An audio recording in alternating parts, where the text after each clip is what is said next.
बिस्मिल्लाहिर्रहमानिर्रहीम। अस्सलाम वालेकुम फ्रेंड्स, मैं हूं वकार अब्बास और आप देख रहे हैं मेरा यूट्यूब चैनल वकार साहिब। आज की वीडियो भी इंतहाई इंपॉर्टेंट है उन लोगों के लिए जो लोग स्टूडेंट वीजा पे पुर्तगाल में आए हुए हैं या जो लोग एजुकेटेड हैं और किसी भी शेंजन कंट्री के वीजा पे पुर्तगाल आए हैं। और यहाँ पर मेरी तरह जो भी बंदा पुर्तगाल में आता है उसकी सबसे पहली यही ख्वाहिश होती है कि मुझे पहला रेजिडेंस कार्ड जितना जल्दी मिल जाए उतना ही अच्छा है। उसकी दो तीन वजूहात है। पहली तो मेन ये होती है हम पहला कार्ड लेकर जितना जल्दी हो सके एक दफा वापस अपने होम कंट्री जाएं, अपने फैमिलीज को मिले। और दूसरी सबसे बड़ी बात होती है कि जब आपको पहला टीआरसी मिलता है उसके बाद ही आपकी नेशनैलिटी का टाइम स्टार्ट होता है। इस वजह से लोग काफी ऑप्शंस है यहाँ पर जिनको ट्राई करते हैं। उनमें से एक ऑप्शन है कि अगर आप किसी भी शेंजन कंट्री के किसी भी शेंजन वीजा पे आते हैं और उसके बाद आप पुर्तगाल में आकर आर्टिकल 91.4 मतलब जो स्टूडेंट बेस्ड टीआरसी है वो हासिल करते हैं। इस आर्टिकल के तहत आप कैसे टीआरसी ले सकते हैं, क्या उसका तरीकाकार है, जो सबसे इंपॉर्टेंट बात है वो लास्ट में मैं आपको बताऊंगा कि अगर आपने ये टीआरसी ले ली तो उसके बाद आप इस टीआरसी को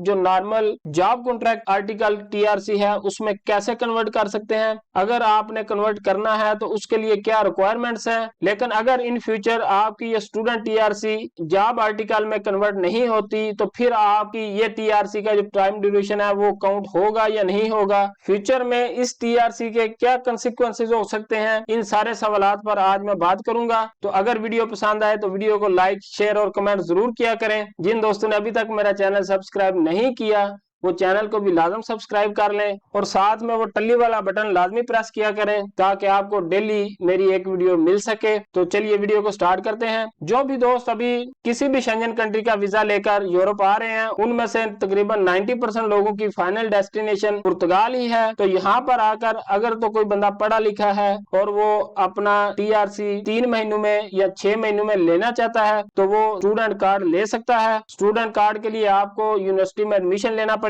उसके बाद यूनिवर्सिटी का लेटर और बाकी भी रिक्वायर्ड डॉक्यूमेंट लेकर सेफ से आर्टिकल 91.4 की अपॉइंटमेंट लेकर सेफ में बायोमेट्रिक के लिए जाना है और वो आपको स्टूडेंट कार्ड दे देंगे। लेकिन असल स्टोरी इसके बाद शुरू होती है जो कि मैंने 3-4 बंदों से पर्सनली कंफर्म भी की है। स्टोरी क्या है कि जब आप किसी भी शॉर्ट कोर्स में एडमिशन लेते हैं तो आपको स्टूडेंट कार्ड तो मिल जाएगा। शॉर्ट कोर्स वाला जो टीआरसी है वो आपके जॉब कॉन्ट्रैक्ट वाले आर्टिकल में एक्सचेंज नहीं होता। ये सेफ का लॉ है और काफी लोगों के साथ ये मसले हुए हैं। लेकिन अगर आप मिनिमम 2 साल या 4 साल के किसी कोर्स किसी डिग्री में एडमिशन लेते हैं, अगर वो आप डिग्री कंप्लीट करते हैं और पास करते हैं, यूनिवर्सिटी आपको कंप्लीशन लेटर देती है तो उसके बाद स्टूडेंट की टीआरसी जॉब आर्टिकल में एक्सचेंज करवा सकते हैं। हमारा एक जानने वाला दोस्त है उसने भी ऐसे किया था। उसने शॉर्ट कोर्स में टीआरसी ले ली थी। उसके बाद जब वो एक्सचेंज करवाने के लिए गया तो उन्होंने बोला कि शॉर्ट कोर्स वाली टीआरसी तो हम एक्सचेंज नहीं करते, आपको वापस जाना पड़ेगा अपने होम कंट्री में। अगर वापस नहीं जाना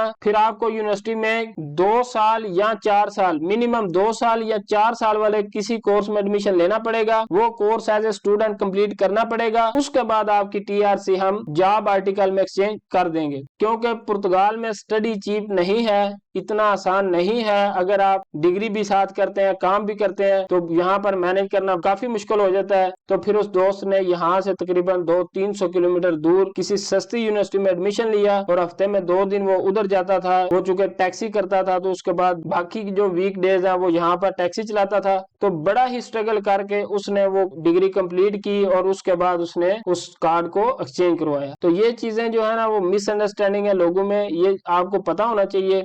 जल्दी में आप पहले टीआरसी तो एक्सचेंज करवा लेंगे लेकिन उसके बाद उस टीआरसी का बनना क्या है इसका कोई भी नहीं सोचता। अब आपने ये माइंड में रखना है कि अगर आपने स्टूडेंट आर्टिकल वाली टीआरसी लेनी है तो आपको मिनिमम 2 साल का जो कोर्स है उसमें एडमिशन लेना पड़ेगा, वो कोर्स कंप्लीट करना पड़ेगा और पास करना पड़ेगा। उसके बाद ही आपकी जो टीआरसी है जॉब आर्टिकल में एक्सचेंज होगी, अदरवाइज आपकी टीआरसी नहीं एक्सचेंज होगी। ये काफी लोगों के साथ मसले बने हुए हैं। ये जो एक्सपीरियंस चीजें हैं वो मैं आपके साथ शेयर कर रहा हूँ। तो उम्मीद करता हूँ कि इस वीडियो से जिन दोस्तों में कुछ मिसकंफ्यूजन है मिसअंडरस्टैंडिंग है वो क्लियर हो गई होंगी। तो आज के लिए इतना कुछ ही। खुश रहें, खुशियां बांटें, दुआओं में मुझे हमेशा याद रखा करें। अंटिल नेक्स्ट वीडियो, अल्लाह हाफिज।